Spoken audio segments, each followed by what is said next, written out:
Welcome back to Backroom Talk. This season, we're bringing you behind the scenes conversations with awesome coaches that are shaping the future of fitness. I'm your host, Candace Dixon, CMO of OPEX and CoachRx. In this episode, I sit down with Chad Johnson as he shares his journey from sports enthusiast to gym owner, including the challenge of starting a garage gym and building that into a thriving community of over 180 members. Chad dives into his evolution from intensity-based fitness to an advocate for sustainable training that truly enhances client lives beyond the gym. He walks us through how OPEX CCP transformed his coaching philosophy, his approach to balancing individual design with group, and why his ability to bring his vision to life keeps him pushing forward through any obstacle. It was awesome to learn how he's evolved his business to allow him to become the dad he's always wanted to be, and how living in alignment with his values has allowed him to build an impactful coaching career. Whether you're a career coach or thinking about coaching as your next move, this episode is packed with actionable insights. All right, let's jump into my chat with Chad. No worries. We're live. Wow. How are Here you? we go, eh? I'm well, thank you. It's morning for you, right? Yep, 7:00 in the morning now. Well, lovely. Good morning. Thank you for hanging out with me so bright and early. Thank you for the opportunity. What time is it over your way? Just about 4 p.m. So still grinding Lovely. in the workday. This is the time of the day where I have two Weimaraners, and they've had enough of mom working and they are ready to go exercise. So this is usually the time that we like run to the park or go for a long walk. So I had to have my husband go train them in the backyard so they would leave me alone. Lovely. Buy yourself some time. Yeah. What do you have on the agenda for the day? So Wednesdays, I don't go into my gym. So it's more of a programming based day. So getting everything that's ordered for my ID clients, consults, all that sort of stuff. And then an earlier knockoff, grab the kids from school. And then we got footy training and I'll be coaching tonight. So yeah, big day, but a fun day. Where will you training in the gym or training like for sport on a field? Nah, for football, Aussie rules. So I don't know if you're familiar with that. So a little bit like gridiron, but not quite. But the season's about to kick off here pretty shortly. So it's all guns are blazing. Is this like very similar to like rugby? It is, but it's not. Like for someone who isn't familiar, it'd be very complex to try and pick up. It's a very unique sport, which is probably why it hasn't really expanded outside of Australia. But yeah, it's the most common sport over here. And when you say practice, you're playing or the boys are playing? No, that's for my eldest son, but I'll be coaching tonight. So yes, it'll be an intense little afternoon. Well, that's awesome. So you get to coach his team.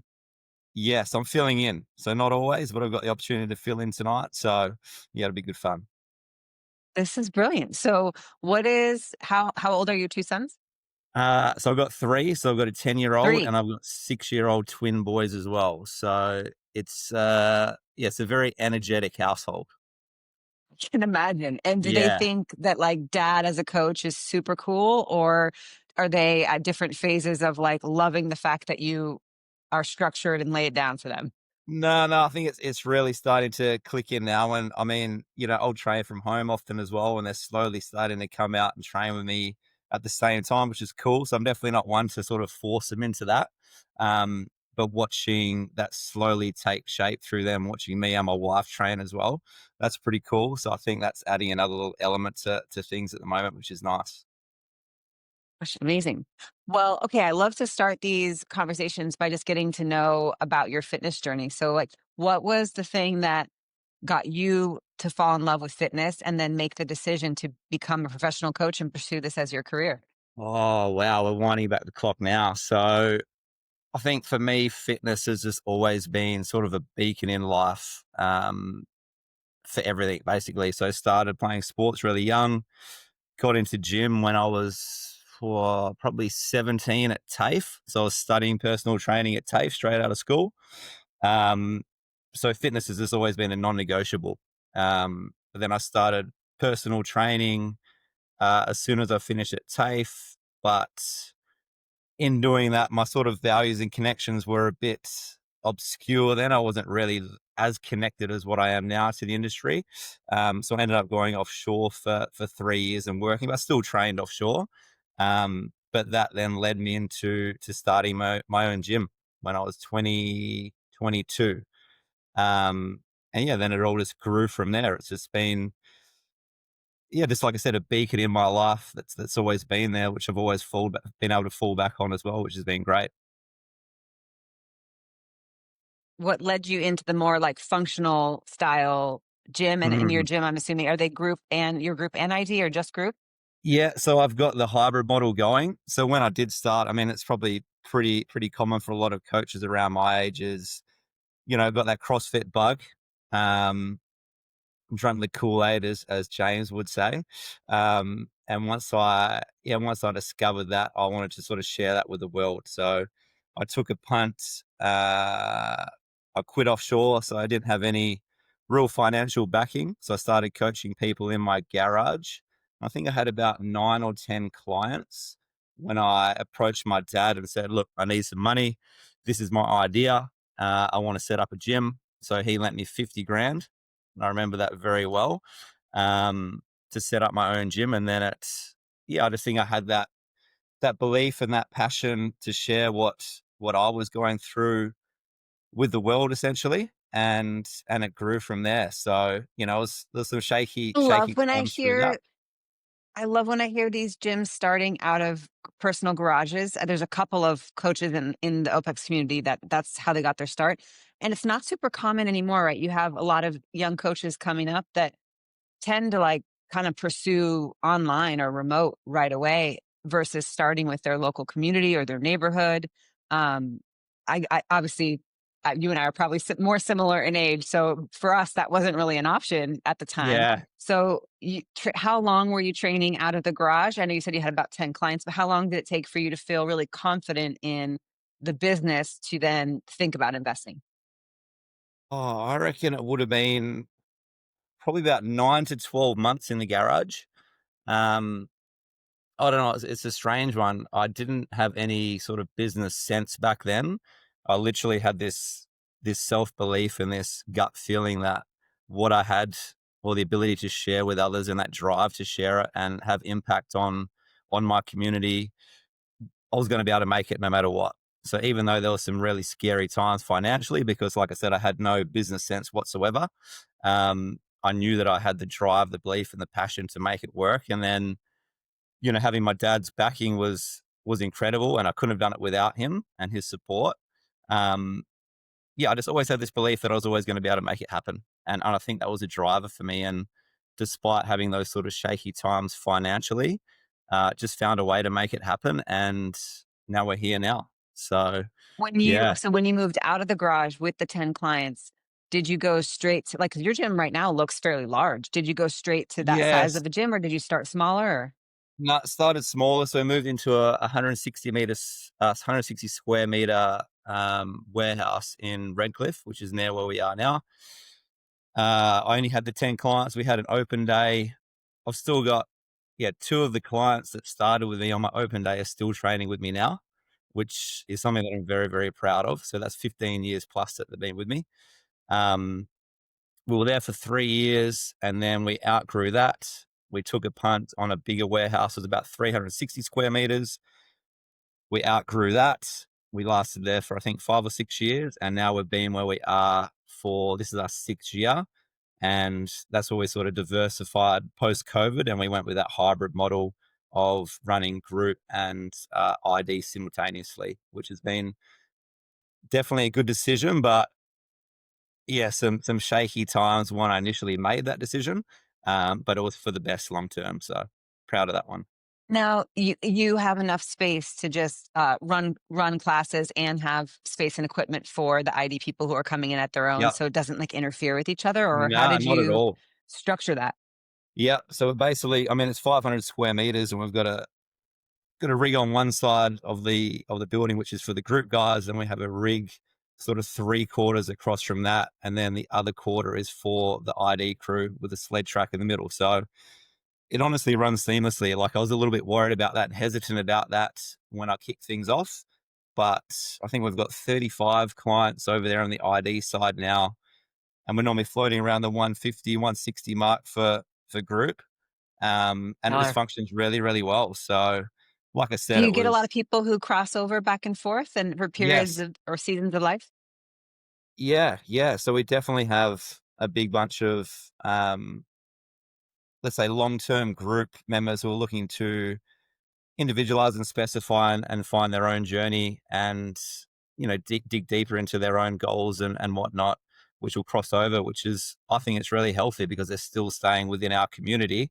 They're not trying to branch out or find something from somewhere else, and they really trust us. And that's just where they are in that journey, which we can sort of facilitate and cater for now, which is great.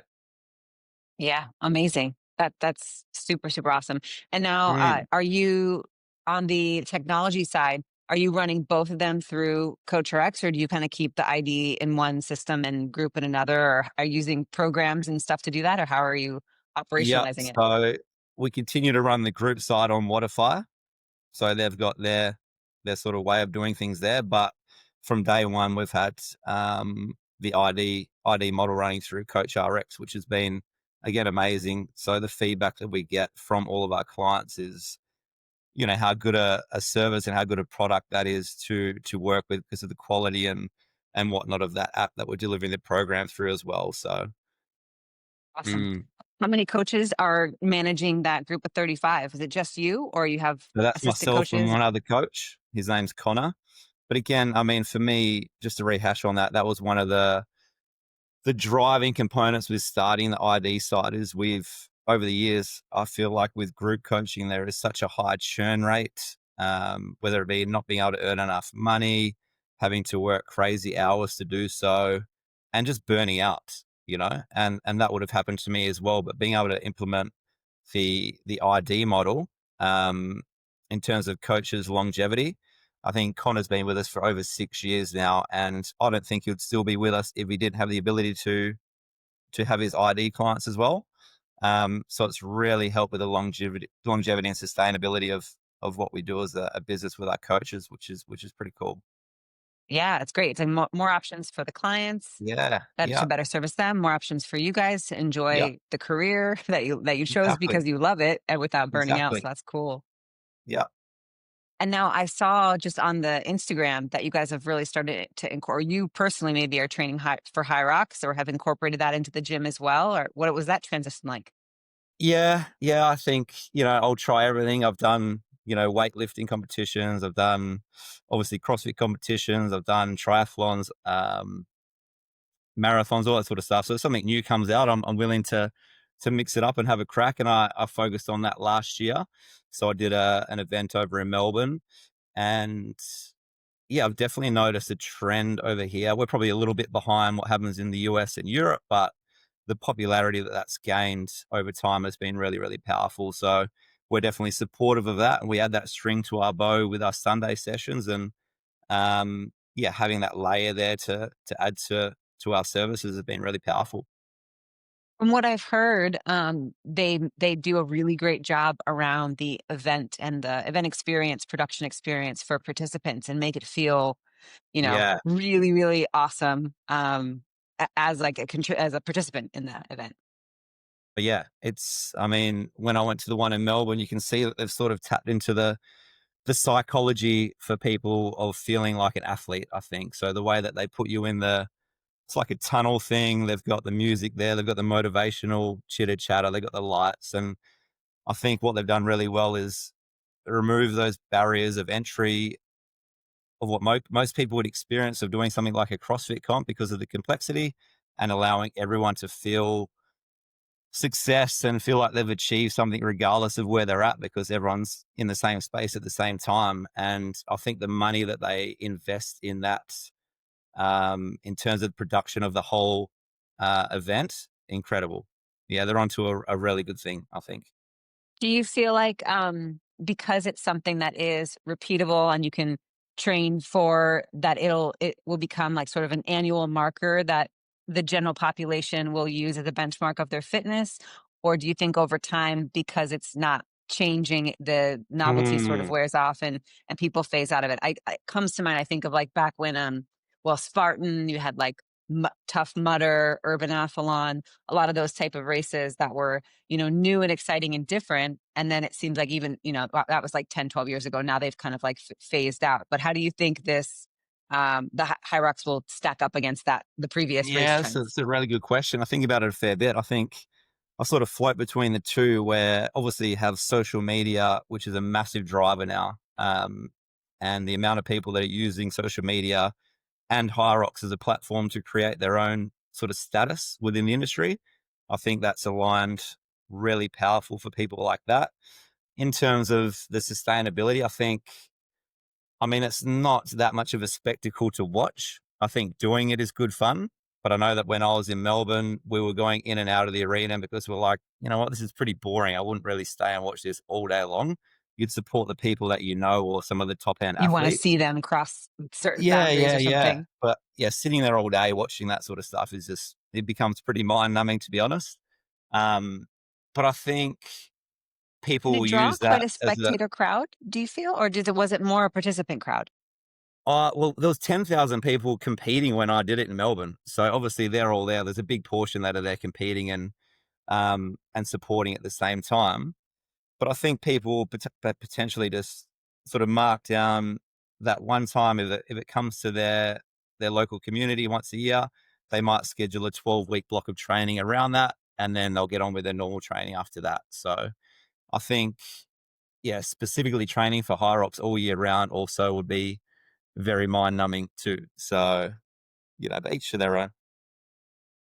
I mean, I have not dabbled. I know it's distance for some endurance pieces, and then there's a section with implements. I don't exactly Yep. know how long the distance is, but it is a longer pace, right? Than something like with Spartan. I know there were like sprint versions where, it's maybe like a 3K or something along those lines. This is much longer of running, right? Yeah. I mean, most people it's going to take between probably 75 and 90 minutes or thereabouts.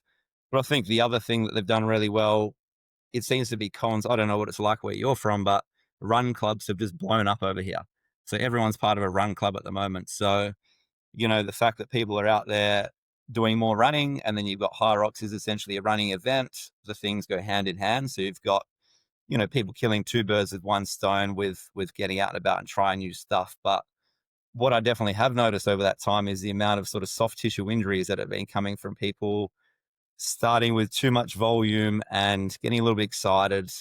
And then, things fall apart because the body sort of lets you know who's boss if you go a little bit too hard, too quick. So I think that's a challenge in itself that's arising.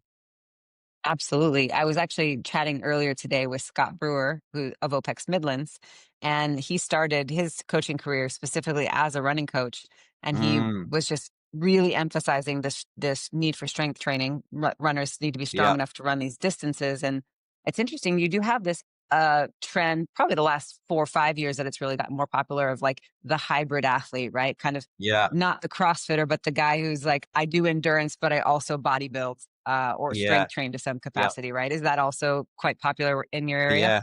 Again, I think, YouTube, social media, people are pumping stuff up.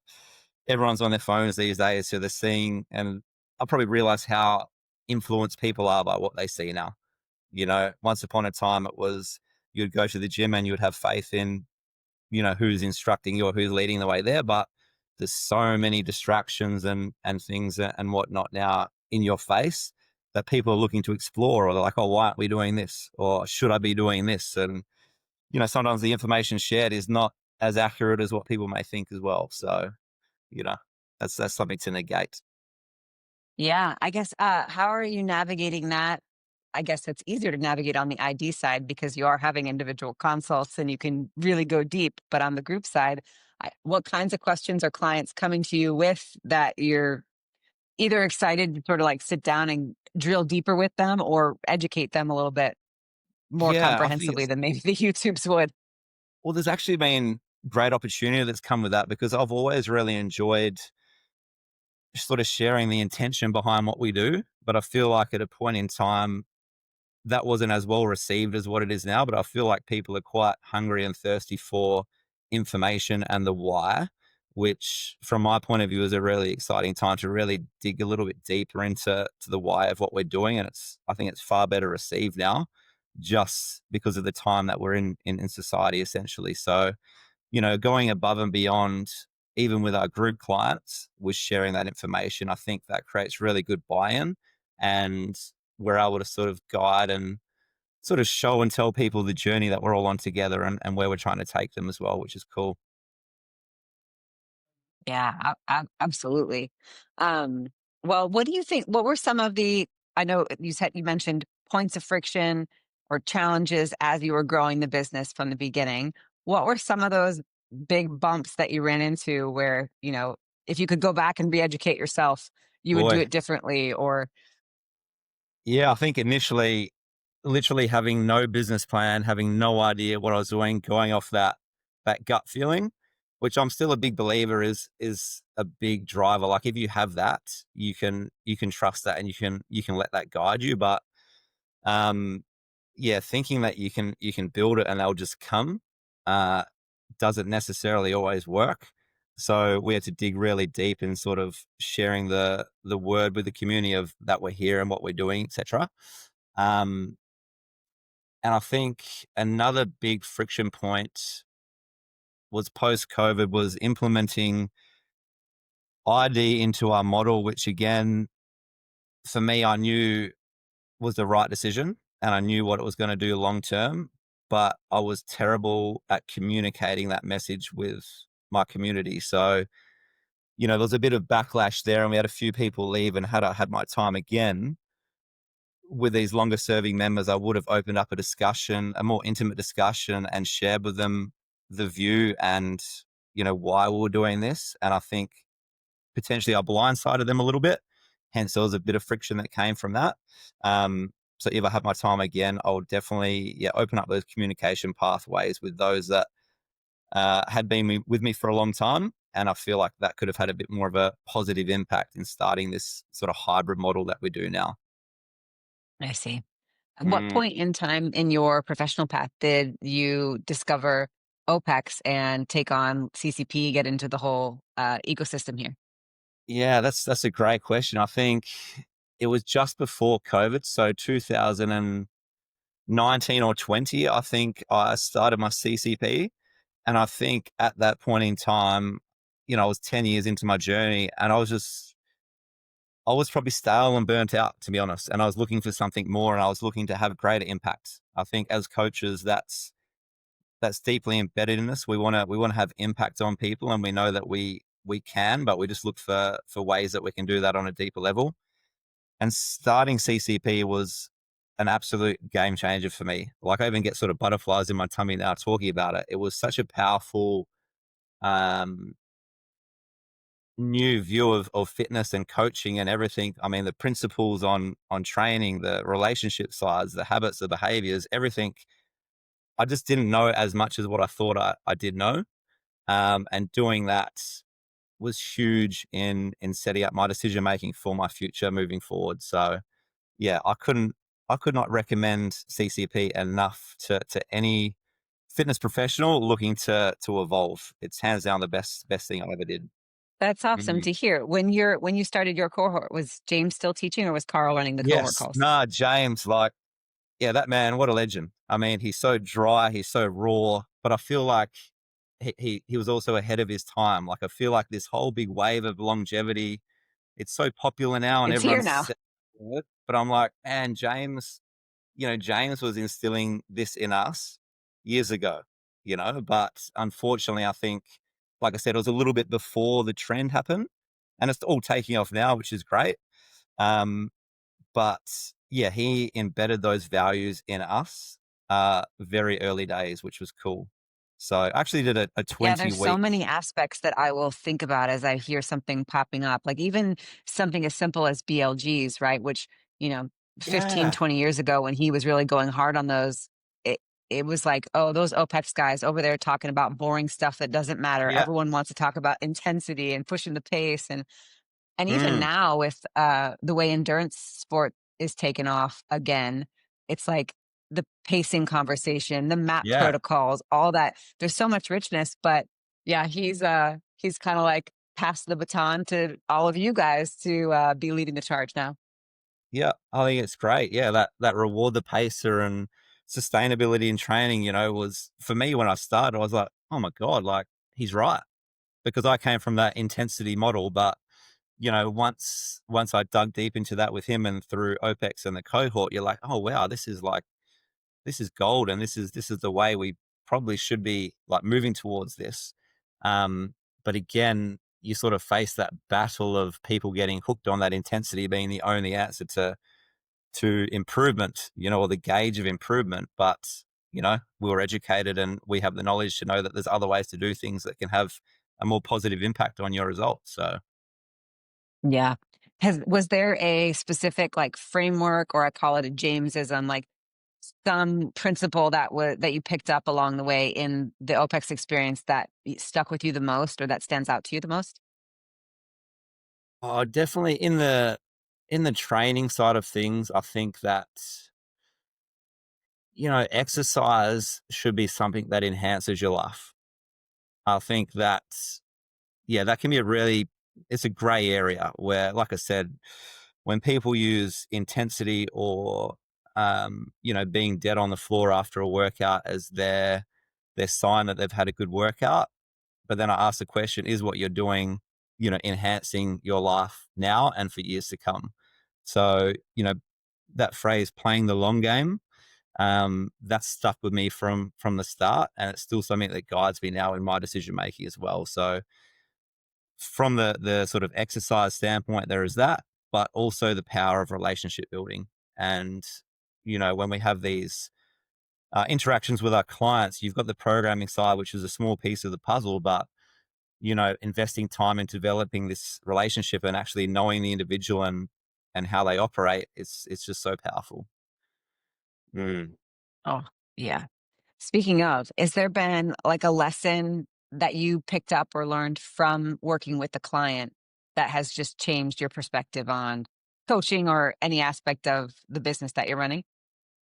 Because I think we Yeah, I we learn think so much from just interacting with the people we're serving, right?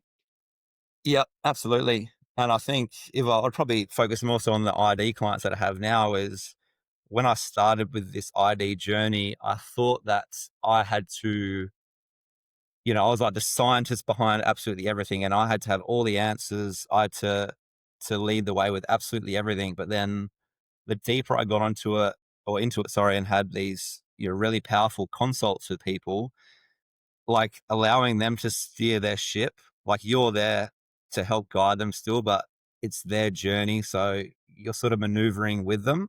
Don't rule with an iron fist over the top of it. Like, it's my way or the highway. I know everything. Do as I say. It's like, no, you're not a dictator. Let them guide their journey, and you're just there to support that as well. So I've definitely changed my views and my approaches with my ID clients in a big way in that aspect. Are you still doing, do you do monthly consults, or I know everyone kind of structures it a little bit different. What's your cadence on consults for ID?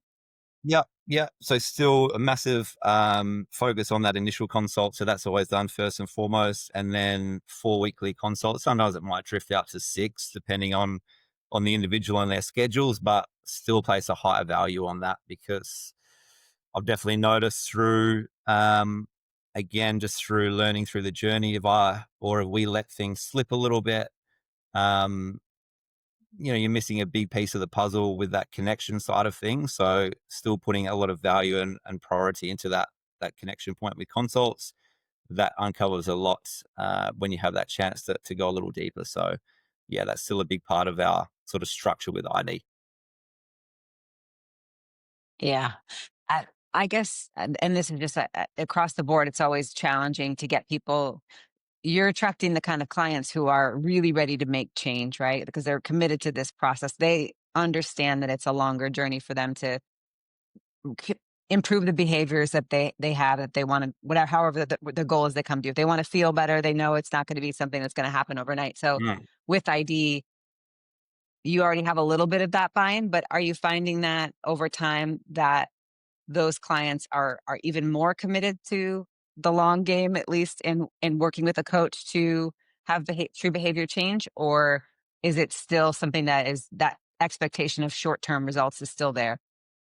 No, absolutely. I think having the opportunity to have that, with the ID model, having that time to more of an intimate space, if you like, because the connection points or the time spent connecting is increased, you have that opportunity to educate a lot more than what you would in the group model. So with our group clients, blog writing and, Instagram posts and whatnot. So sharing as much as we can knowledge wise does a really good job of keeping our community growing and educated.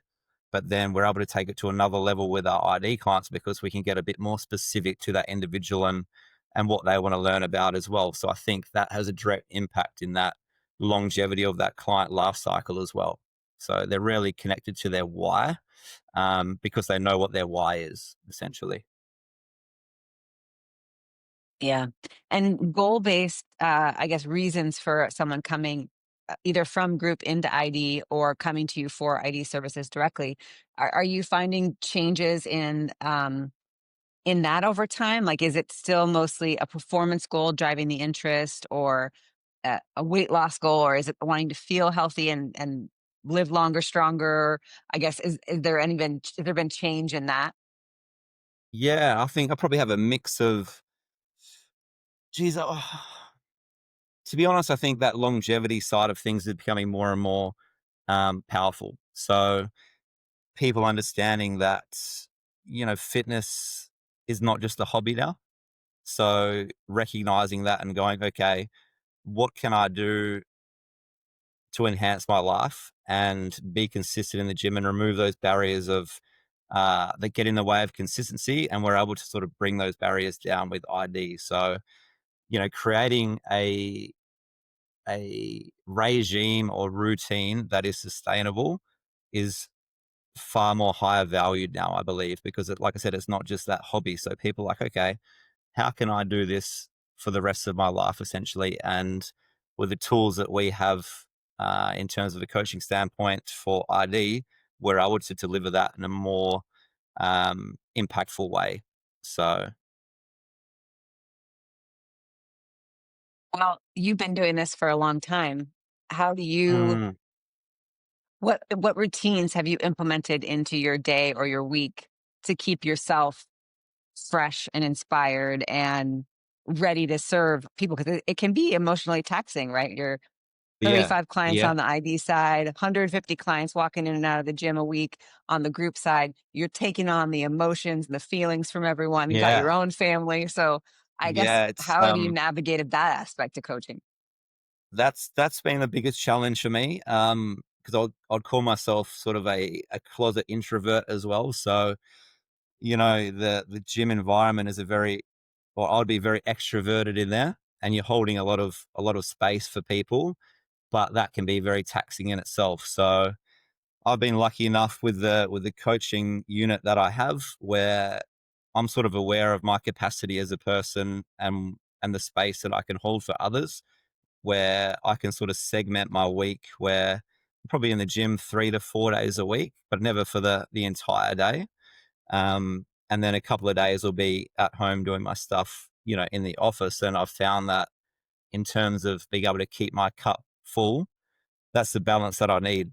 And for a period of time, I think this is a struggle for any gym owner. You think that you need to be there all the time, and you think that, oh, what do other people think of me if I'm not in the gym? But it's like, well, if I'm in there all the time, I'm not able to show up for you how you need me to show up. So, I need to create space for myself when I do, and for my family and for my boys, because it's high octane at home as well. But create the right blend where when I'm in the gym, I can be on, I'm switched on, I can give you guys everything. Same for my ID clients, and then same for myself and my family. So yeah, very grateful that I have, an outstanding coaching unit, and I have for a long time, because they provide these opportunities. But yeah, I protect that pretty aggressively now, because I know what it's like when I don't get it right, which isn't nice. Yeah. Have there been moments? I mean, obviously, you're when you're building something, you're just all in, right? Was Yes. there a moment where you hit that, like, I'm going to burn out if I keep going? I guess you were saying before you joined CCP, right? Yeah. Yeah. And that was I think because you were just teaching class after class after class, and I probably just felt like I had maxed out my ability to, yeah, have a greater impact, if you like. So, I'd sort of worked myself into a position where I was coaching like a good amount of classes, and I was running the business, but I just felt like there was this sort of hole there. And if I don't have purpose, then I feel like that adds to burnout because you're sort of spinning the wheels and you're like, oh, where am I going right now? Am I really having the effect that I want to? And am I, sort of using the best of what I have to help other people? And the answer is kind of no to that. Um, but the COVID times, that was a tough one. And that definitely, I think the added stress of, having the gym shut and trying to negate that, trying to run a business, being stuck at home for so long, we lost about 30% of our membership initially. But on the other side of that, we had a big portion of our membership that sort of stuck fat with us and supported us, which allowed us to get back to where we are now. But, that period of time was very, very stressful. So I can imagine. yeah, yeah. But again, we're here now, and I'm glad that we worked through it, you know? Yeah, absolutely. Um, so cool. What are you most excited about right now? Like, whether it be like in this year, the next couple of years, what are you working on right now with the business that has you amped up? Yep. Yeah. So at the moment, a big thing for me now is we've got another coach on board who is very likely going to be moving down the CCP pathway. So for me, the exciting part is, working hand in hand with her to develop her and knowing what impact that's going to have on her journey and then on our community and then obviously on my life as well. So I think there's a lot of excitement around that for the potentials that are going to grow from that for everyone involved. So that's a big one for me now. And the other one is I've got a few collaborations in the pipeline, which I won't share on here now, but getting a little bit more specific, working with men my age, and creating space for them where there's more opportunity for those who may not have it at the moment. But that's drawing me quite powerfully at the moment. So yeah, we've got a couple of exciting things in the pipeline. That's super cool. Broad men interested in fitness in general, or like dads specifically? Yeah, I think being where I'm at now in life, being sort of 38, I've got 3 kids, business, like life can be a real scramble, and sometimes you just sort of feel like you're running out of time and certain things will go missing. But again, I believe with the skills that I have and the resources I have, I can have a really big impact on people much like myself who are in need of this sort of thing. And yeah, something really, really cool can grow from this. So yeah, I feel like there's some dudes out there that need some help and I can help them. I think. Have you always had this like builder kind of mindset and mentality where it's like you have an idea, you see the vision, and you just chase it? Yeah, yeah. It sort of goes back to when I started this with that gut feeling. I think for me, it's always been if I can envision something, if that thought's there, then generally you can sort of make that happen. So there'll always be a couple of sort of road bumps along the way, but if that vision is strong enough and you believe it enough, I definitely feel like you can lean into that and grow towards that. Um, and that for me has always been a big guide in my decision making as well. If I get that feeling inside, I kind of know that it's the direction I need to be going. So That's cool. Have you, with the boys, obviously, like raising them, is that something that is you see coming to life within them, or are you having to like shape it and mold it in an interesting way just as a dad? yeah, that's a really good question. I mean, again, they're all on their own journeys as well. So even though we've got twin boys, you'll think there'll be similarities, but they're polar opposites as well. So understanding that they're all on their own journey and they're going to be going down their own pathways, but just to be there to support rather than sort of nudge, I think is really important. And it's just exciting to see them grow into little dudes. Like they've got their personalities now, and they're their own unique individuals, and you know love them to death. And whatever they choose to do, then I'm fully supportive. Did becoming a dad change like any of your vision for the business in itself? And have you made adjustments since becoming a dad? Absolutely. Yeah, that was a bit of a wake up call and going. I think at that point in time when I just before I became a dad, even probably my first 2 years with my eldest son, I was still in that space where I was spending all day in the gym. Like, you just loved it. I was like, wake up, go to the gym, coach, train, coach. I didn't spend a lot of time growing the business though. So it was sort of like stuck in that, oh, this works. This is okay for now. It's earning enough money and, I get to train and people are happy and it's fun, et cetera, et cetera. But there was no thought to what life looked like 5, 10 years down the track. Whereas once that sort of dawned on me that it's like, well, your kids are going to get older. There's responsibilities financially and time wise. Like I wanted to be there for them as they grow up. And I guess knowing that, um, I instilled things that allowed me to show up in those areas and think forward about what the future looks like and put the sort of steps in place to work towards that. So um, yeah, I'm definitely blessed in the fact that, I don't miss any footy training. I'm there to pick them up from school. I can take them to school. Like I've been able to become the dad that I want to become or wanted to be essentially. And I know that can be really tough in the fitness industry because of the hours, normally the AM, PM grind. Um, but fortunately enough for me, I guess the decisions that I've made that's been a driver and it's allowed that to happen. And I'm really proud that, I've been able to be that dad for them, you know? Yeah. Mm, Amazing. So for the young coaches that are potentially listening and thinking about, well, I love fitness and I love the athleticism, but I want to build something that is going to allow me to have that kind of freedom of time and space in the future. I guess mm. what do they need to be thinking about right now, early in their career? Yeah, well, I guess the difference there is when I started, there was no online coaching.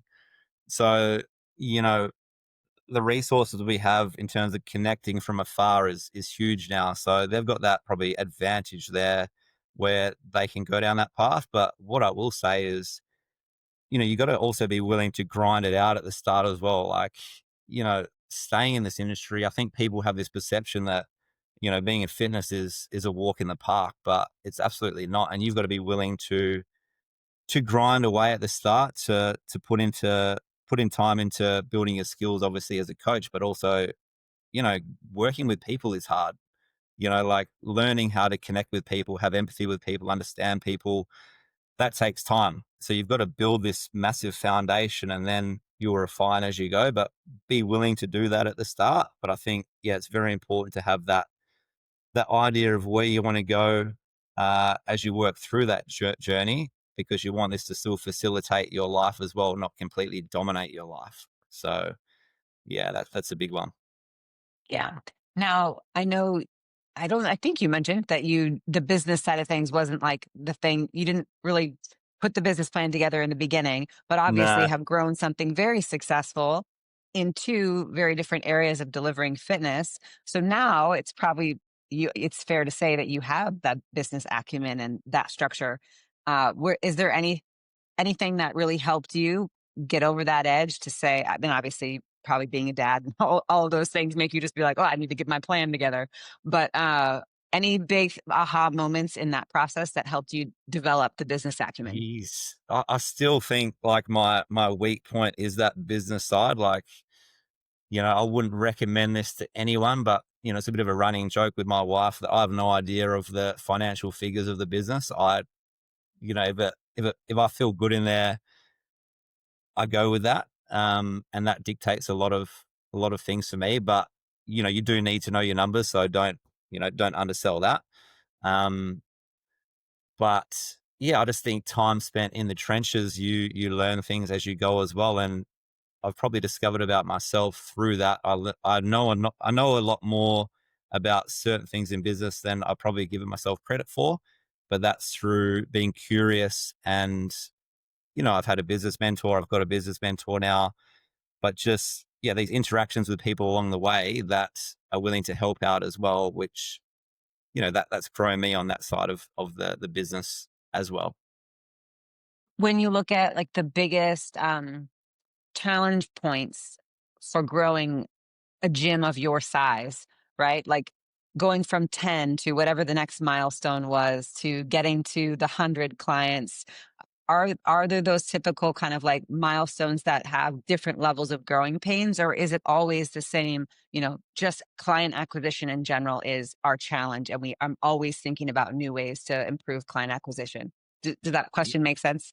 Yeah, Like, are there yeah, different hurdles that happen at the different phases of growth? yeah.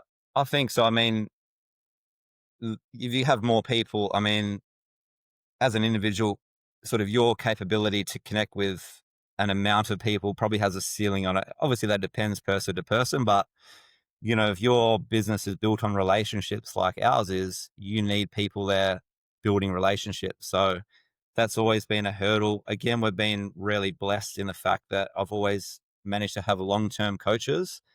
And I guess the longer you have coaches within that sort of community, the greater the relationships are because of the connections built. So for me, that's been the struggle, but the success. So it's like, okay, we need to get the right people on the bus who have the ability to connect with our member base, both ID and group, because people come for like that part of the experience is valued by the customer essentially.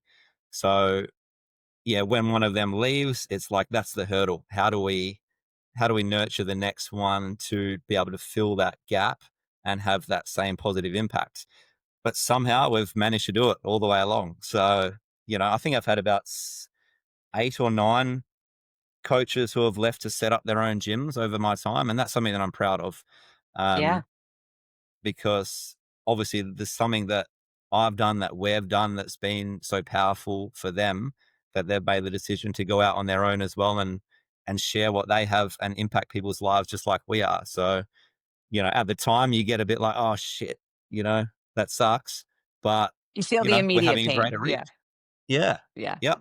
No, that's awesome. Do you still stay connected with those coaches, or do you Yeah. have a group of coaches locally or virtually that you chat with on a regular basis and Yeah, share ideas? absolutely. I mean, I'd probably would say that I'd like to have more, but then time wise, I don't know, the idea of it is powerful, but then the reality is you've only got so much time to get around. So it's a smaller network that I'm in contact with, but those or that contact is always quality filled, if that makes sense. And it's also a very trusted relationship because they're on sort of similar journeys as well. So you can share a lot of, what you're going through because chances are they're probably going through that as well. And it's really, really nice to be able to rebound that stuff over to someone who has an idea of what you may be going through. So That. Well, quick hit ones as we close off and you can Mhm. go on about your day.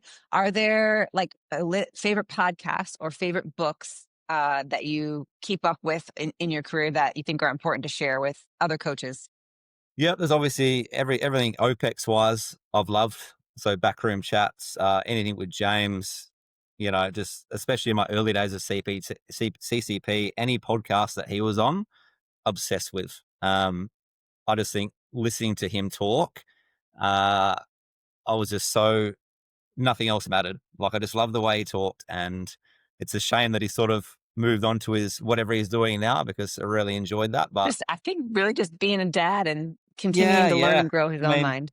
and he deserves that. Like he obviously worked really hard to create this what we're sharing now. But there was definitely that. I really enjoy the Without Limits podcast by Ollie Marchon now. Oh, I've I hear really that. connected with that. That's been really cool. Um, and in terms of books, the book that I have just most recently read has had quite a profound impact called The Courage to Be Disliked. And for someone who is inherently a people pleaser and you're in this industry where, it's like give, give, give. And yeah, I mean, you kind of do want everyone to like you, but yeah, just some skills and tools that I've learned from reading that book by sort of reflecting on my own life and some things that I do. Um, yeah, that one's been a big one for me. The Courage to Be Disliked. The courage to be disliked. Yeah. Yeah. I've I'm literally only listening just to it. finished it and I'm going to read it again because there's so much packed in there that I didn't expect to get from it, which I think, I want to sink in a little bit deeper. So yeah. Oh, I love that so much. Yeah. Well, is there any last tip or thought that you think would be important to share with coaches that may be listening or new coaches entering the career? Yeah, I think my advice would be in this sort of world, like we spoke about earlier, where there's so much influence by what we see out there. There's quick fixes, there's this fast moving pace of Instagram or social media. And it's very easy to get caught up in this web of information that you might get lost in, and you might let dictate your views or your values. I would just suggest, know and understand your own values of why you're doing this, and stay the course, because that's gonna keep you aligned, and that's gonna allow you to have the impact that you want to have within the industry. But you just want to be quite clear on that, because you will get chewed up and spat out trying to chase what everyone else is doing, because that's them. Let them worry about them, and you just do what you believe in, because that's the most That powerful way that is forward. a very pro coach, OPEX coach word of wisdom, if I have to say. Mm, And no one's actually said that one. But that's hard work to do that, to really ask yourself, what are my values, and yep. Yeah, am I living you in gotta go accordance deep. with them? Yeah, but I think it's worth it, because when you are aligned, as you would know, when you're aligned with what you're doing, and then your actions sort of speak or connect with that alignment, you're not going to veer off path, and you can just stay the course in this crazy world, and you'll do well. So yeah, go Oh, deep on I yourself love in that. figuring that out, and you'll be okay. So good. Well, thank you so Cool. much, Ted. I appreciate you spending the time with me, and I hope that you have a wonderful rest of the day. Thank you for the opportunity. That was amazing. Lovely to connect with you as well, and hopefully we can do it again sometime.